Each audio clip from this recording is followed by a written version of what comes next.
Hello, jirtu hordoftoonni Kokeeftuu akkam jirtu bakka jirtanitti nageenyi keenya isin akka qabu jecha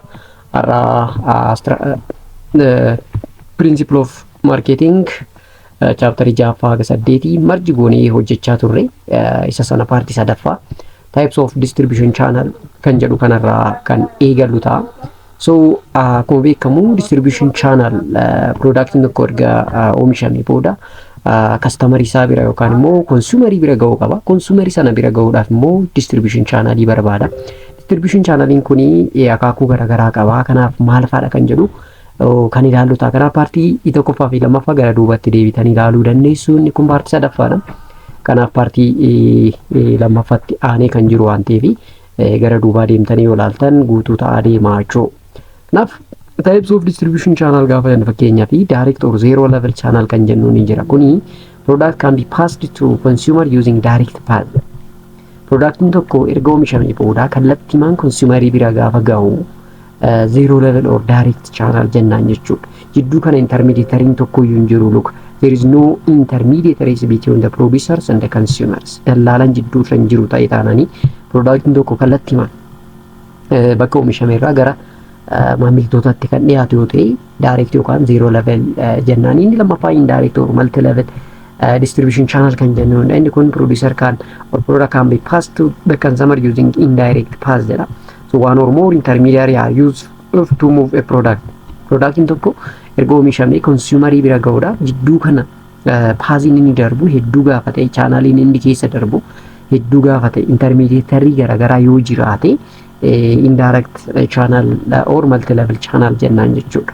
So karaalee kanniin productiin tokko bakka oomishame yookaan producer irraa consumer bira ga'uu danda'a jechuudha. Maali intermediary gaafa jennu maal jechuu keenya?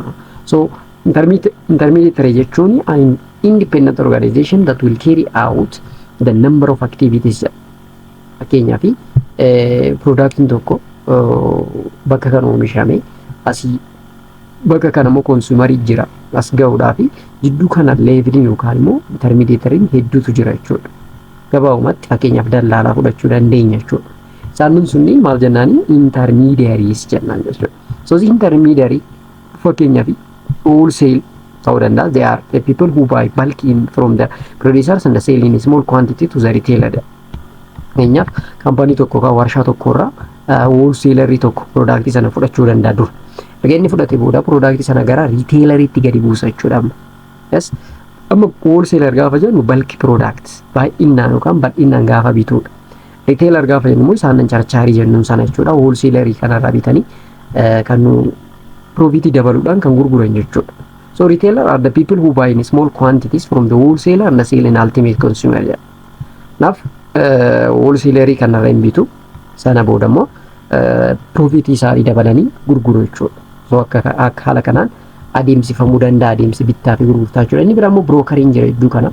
Broker who does not take title to goods and whose function is being a bring buyers and a seller together and assist in negotiation. Kuni dallaalaa jechuudha gabaabumatti broker jechuudha. Dallaalaa maal godhaa? Kan gurguruu fi kan bitu walitti fiduudhaan jidduu sana negotiationiin yookaan agreementiin akka jiraatu kan taasisuudha jechuudha. Inni sun broker jennaan. The other one is an agent who represent the buyers or seller on the relatively permanent basis, perform only a few functions and does not take title to goods. Agent gaafa jennu productiin keessaa miti, servisiin keessaa miti, garuu servisii kaampaanii wayii akka agent ta'e akka representative ta'e gurguruu ni danda'a jechuudha. Fakkeenyaaf teeleen productii inni oomishuu jira, agentoonni hedduun jiru productii sana bitanii kan uummataaf raabsan jechuudha. Ownershipin qabanii garuu productii sana gurguruu ni danda'u jechuudha. That is an agent jennaan. So agent and brokeriin garaagarummaa akka qabaatan beekuun baay'ee murteessaadha jechuudha. So amma channelii kana maaltu affect gochuu danda'a yookaan immoo factor affecting channel choice kan jedhu kana ilaalla. Inni jalqabaa product considerationidha. Type and the nature of the product. Productiin nuti oomishne maayinni nature isaa maal fakkaata kan jedhu beekamuu qaba dura jechuudha. Fakkeenyaaf perishable products ta'ee taananii short channelii barbaada. Productiin kun channelii hedduu multi channelii keessa hin darba ta'ee taananii jidduu sana irratti maal ta'uu danda'a? Expire ta'uu danda'a, baduu danda'a waan ta'eef perishable good warroota ta'an yeroo baay'ee short channelii warroota fayyadamanidha. especially direct channel or zero level channel warroota fayyadaman osoo ta'an bareedaadha. Expensive consumers goods and industrial product are sold through direct channel. Fakkeenyaaf production tokko gatiin isaanii gara malee qaalii kan ta'u yoo ta'e iddoo sanarra immoo brookeriin eejantiin garaagaraa dallaalan kan seenu yoo ta'e inuma gatiin isaa gara malee ol ka'uu danda'a waan ta'eef productiin keenya dura consideration jala galuu qabaachuu. Inni bira market consideration jedha. Industrial users short or no intermediaries to handle a large or maximum quantity. Small size of the market can serve through direct marketing jedha. Ya market share keenya moo beekuu qabna. Fakkeenyaaf large coverage kan qabnu yoo ta'e large coverage sana market sana maybe direct fayyadamuudhaan cover gochuu dhabuu dandeenya. Garuu marketing sun size isaa small ta'e taananii direct marketing fayyadamuudhaan product keenya consumer bira geessuu dandeenya. Kanaaf market share nuti qabannuu fi industry nuti keessatti hirmaannu baay'ee murteessaadha jechuudha. Levelii yookaan chaanalii nuti fayyadamnu filachuudhaaf. Inni bira channel objective dha. So growth in sales, maintenance or improvement of market share, achievement of the pattern of distribution or create efficient channel. Naaf chaanalii nuti filannu especially kan sales keenya yookaan gurgurtaa keenya kan guddisu ta'uu qaba. Market share keenya improve gochuu kan danda'u ta'uu qaba. Pattern of distribution keenya more efficient kan ta'uu qaba jechuudha. Kanaaf channel objective gaafa filannu objective keenya more of gara profititti deemuu qaba jechuudha. Inni bira the type and size of the business jedha. Newly established company may need to use intermediaries while an old and experienced company may open sales for office or outlet jedha. Fakkeenyaaf kaampaniin nuti dhaabne yookaan immoo product nuti oomishne haaraa kan ta'u yoo ta'e maybe direct marketii keessatti yookaan zero level channel keessa seenuu jenna product sun salphatti customerii bira ga'uu dhabuu danda'a beekamtii sila hin qabneef jechuudha. Product akkasii sana intermediary fayyadamuudhaan osoo beeksifne salphatti gurguruu dandeenya yookaan large market coverage argachuu dandeenya jechuudha. The other one is the distribution cost jedha. The less expensive channel prefer kun beekamaadha.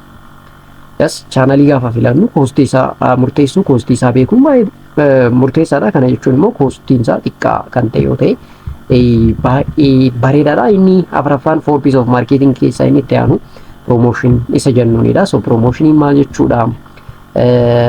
Purpose isaa immoo maa inni promotional mix element kanneen jedhaman advertising, sales promotion, public relation and personal selling jechuun maal jechuudha kan jedhu tokkoon isaanii ilaalla. Yeroo baay'ee exit exam irratti gaafileen termileen kunniin yeroo dhufan argina. Kana promotional mix kanneen jedhaman tokkoon adda baasnee beekuun nurraa eegama jechuudha. So managing promotional mix jedha. So company has to communicate with its intermediaries, consumers and various public jedha.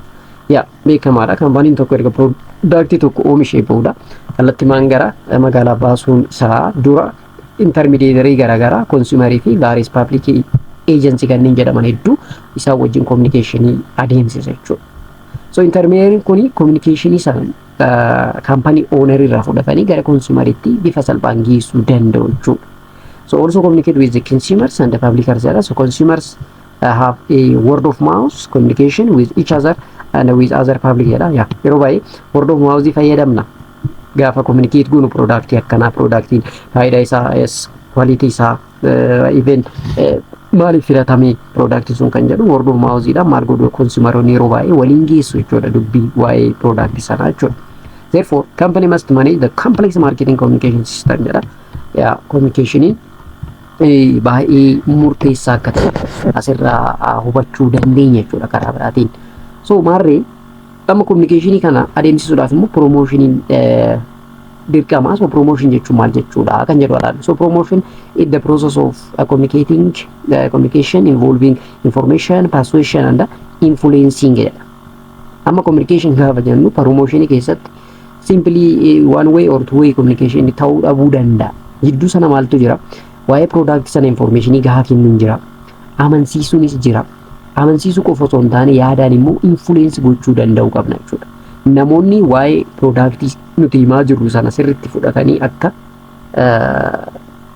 image isaa position godhan sammuu isaanii keessatti sirriitti himuun sirriitti ibsuun amansiisuu danda'uun word of mouth cimaa fayyadamuun baay'ee murteessaadha jechuudha.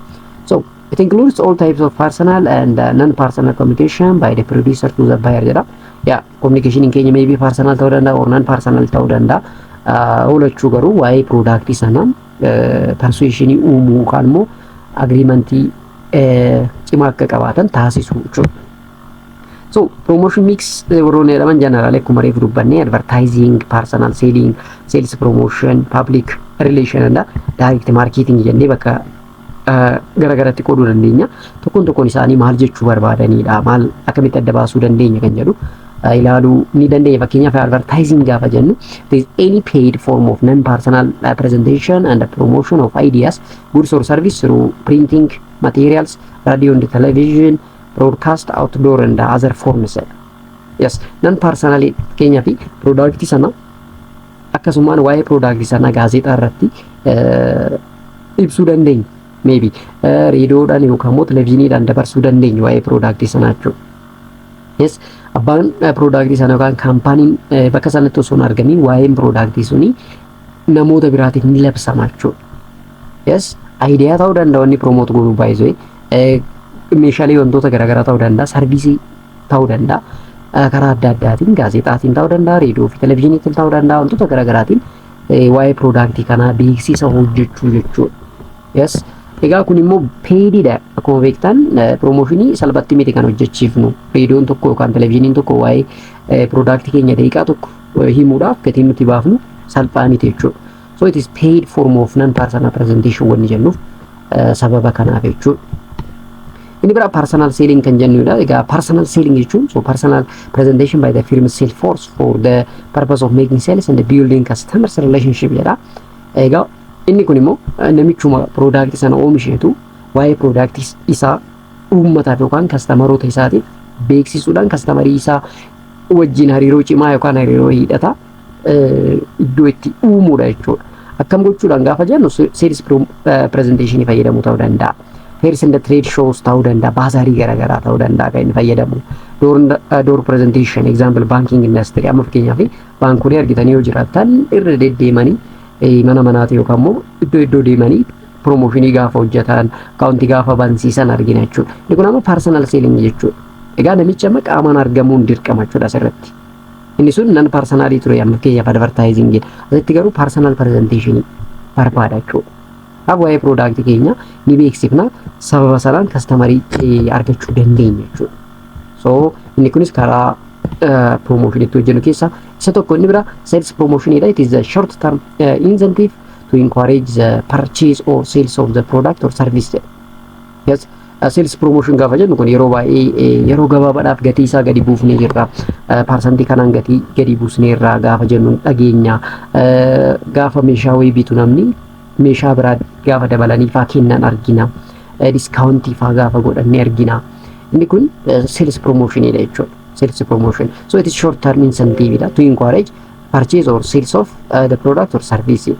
Yes, customeroonni keenya product keenya irra deddeebiidhaan akka bitan yookaan immoo namoonni hedduun gara product keenya akka dhufan taasisuudhaaf sales promotion fayyadamuun jira jechuudha.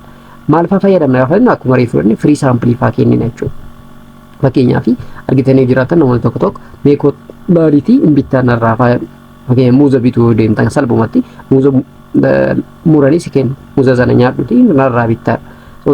Inni biraa immoo discountii faa garaagaraa godha. Kuppoonii faa waan garaagaraa faa namaa kennu. Inni kun sales promotion keessaa adeemsa itti facilitate goonudha jechuudha. Yes. Inni biraa direct marketing dha. Inni it is a direct connection with a targeted individual consumers both to obtain an immediate response and to cumulative lasting customer relationship via telephone, telemarketing, fax, email, internet. Yeah. Direct marketing gaafa jennu inni connection jedhan jechuudha. Especially nowadays network fayyadamuudhaan, internet fayyadamuudhaan wantoota hedduu gaafa hojjennu argina. Fakkeenyaaf telecommunication, telemarketing, faxiidhaan, emailiidhaan, internetidhaan yes customer relationship build gochuudhaan product keenya gaafa beeksifnu inni kun direct marketing jedhama jechuudha. Direct marketing jedhama jechuudha. Therefore direct marketing jechuun kallattiimaan connection fayyadamuudhaan target audience keenya wajjin wal argachuudhaan product keenya akka fayyadaman yookaan akka bitan taasisuu jechuudha jechuudha. So public relation gaafa jennu public relation is building good relation with the company's various publics by obtaining favorable publicity, building up good corporate image and handling or heading of unfavorable rumors, stories and events. Ma public relation jechuun hariiroo hawaasummaa jechuudha gabaabumatti. So dhaabbanni kamiyyuu hariiroo hawaasummaa cimaa uumuu qaba.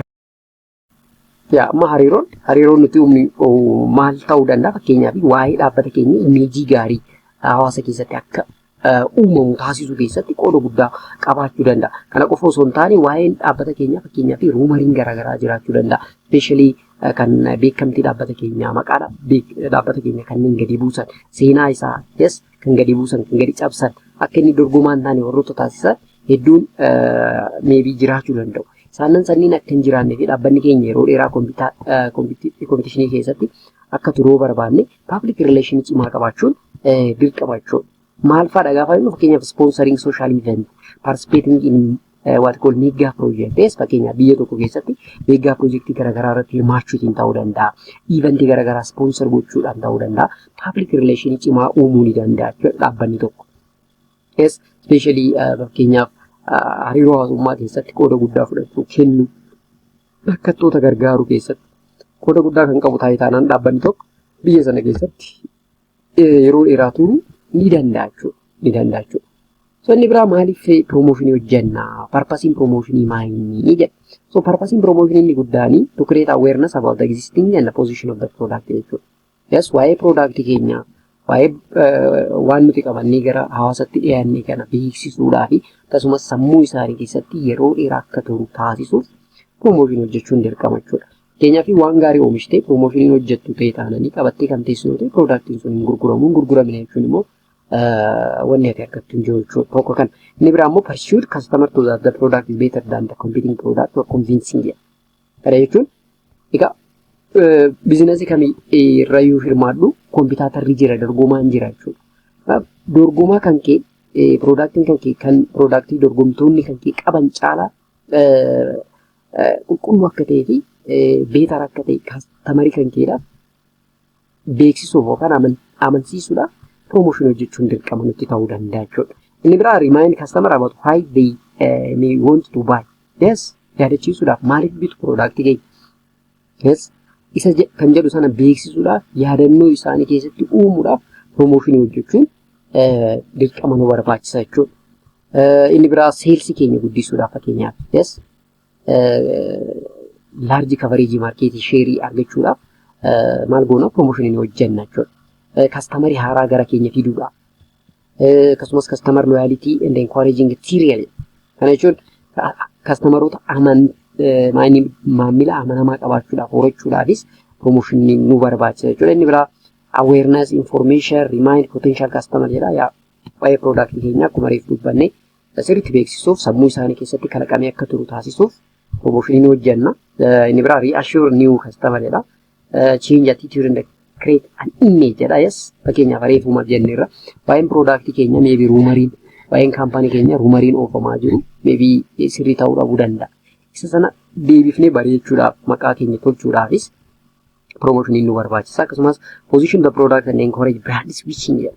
Fakkeenyaaf especially piroodaaktii keenya irraa biraandii keenya irraa gara biraandii biraa akka hin deemne kastamaroonni keenya switch akka hin goone biraand switching sana booda gochuudhaafis piroomooshinii nu barbaachisa jechuudha. Inni biraa support distribution channel jedha. Yes, distribution channelis cimsuudhaaf jajjabeessuudhaaf piroomooshinii nu barbaachisa jechuudha.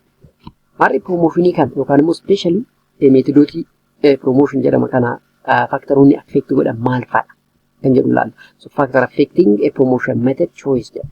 Yes, promotion method hedduu jira jennee irra reefu. So meetodoota kanneen gaafa filannu faaktaroonni nuti consider goonuu fi affect godhan eenyu fa'adha kan jedhu ilaalla. Fakkeenyaaf stage in the product life cycle. Fakkeenyaaf product keenya life cycle isaa maal fakkaata kan jedhu yoo ilaallu fakkeenyaaf launching stage irra kan jiru yoo ta'e productiin sun gara magaalaa seenaa jira yoo ta'e advertising is very important. Maaliif productiin sun hin beekamne magaalaa sheerii hin arganne kanaaf magaalaa sana keessatti sheerii guddaa akka qabatu yoo barbaanne dafnee advertising fayyadamuu qabna jechuudha. Kana jechuun productii haaraa gaafa beeksifnu gabaabumatti promotioniin advertisingin baay'ee barbaachisaadha jechuudha. Inni biraa nature of the product jedha. Fakkeenyaaf how much information is required by the customer before the buy. Yes. Waa'een productii sana beekamuu qaba. Productiin sun durumaa kan beekamu yoo ta'e akkasumas promotionii nu gaafachuu dhabuu danda'a. Productii sun garuu haaraa kan ta'u yoo ta'e dirqama promotioniin barbaachisa jechuudha. Inni biraa competitioniin maaltu jira? Yes, eenyu faadha dorgomtoonni keenya maal hojjechaa jiru kan jedhu beekne isarra hundaa'uudhaan promooshinii meetiroo promooshinii filachuu ni dandeenya. Inni biraa maarkeetingii baajetii. Baajetiin nuti qabnu meeqa? Yes, maaliif promooshinii gaafa hojjechiifnu gatiin nuti kaffallu guddaadha akkuma reefu dubbanne. Baajeta keenya wajjin deemuu qaba. Baajeta xiqqaadhaan promooshinii hojjetamu nuuf filatamaa ta'uu danda'a. Inni biraa istiraateejii nuti fayyadamu. Fakkeenyaaf other element of the mix price product place isaan kunniin consideration jala seenuu qabu promooshinii hojjechuudhaaf yookaan hojjechiisuudhaaf. Inni biraa target marketing keenya eenyu faadha? Appropriate way to reach target customers. Target customer keenya baadiyyaa uummattoota baadiyyaa yoo ta'e yeroo fakkeenyaaf amma televezyiinii irraa reediyoodhaan beeksisni keenya yoo deeme baay'ee filatamaadha. Maaliif naannoo baadiyyaa televezyiiniin hin jiru waan ta'eef namni reediyoo dhageeffata sila ta'eefi reediyoodhaan promooshinii yoo hojjetame salphumatti laarji kafareejii argachuu danda'a jechuudha. So karaa kanniiniitiin meetiroo promooshinii keenya filachuu dandeenya jechuudha. Inni biraa maarkeetar mastedha. Communication process, communication budget, develop appropriate message, and integrating communication mix. Egaa maarkeetar jechuun namni maarkeetii sana keessatti qooda fudhatu wantoota kanneen consider gochuu danda'u qaba jechuudha. Ni jalqaba communication process isaa beekuu qaba. Line of communication isaa mijeeffachuu bareechuu danda'u qaba. Inni biraa communication budget isaa durumaa'u qabaachuu qaba. Appropriate message dabarsuu qaba, develop gochuu qaba, communication sana immoo integrate gochuu danda'u qaba jechuudha. So isaan kanneen erga facilitate goonee booda kan nuti promotioniin yookaan akka hojjetamu kan taasifnu. So generally marketing mix kan jedhu paartii tokkoffaa lammaffaa fi sadaffaadhaan xumurree jirra. Naannoon kun yeroo baay'ee exit exam irratti waan dhufuuf kan nuti irra deebinee viidiyoo kana hojjechuun barbaachisee fi kanaaf viidiyoo kana sirriitti ilaaluudhaan akka viidiyoon kun immoo namoota hedduu bartoota hedduu bira akka ga'u like share gochuu hin dagatinaa. Warroonni chaanaalii keenya subscribe kun immoo subscribe gochuun akka nu jajjabeessitan gamanumaan isin affeerra. Barattoonni business management fi business administration almost exit examiin dhiyaateera waan ta'eef hamma dandamee gaafii asirraa upload goone kan akka hojjettan gamanumaan si yaadachiisuun barbaada. Video paartii biraatiin ammoo arginutti nagaa.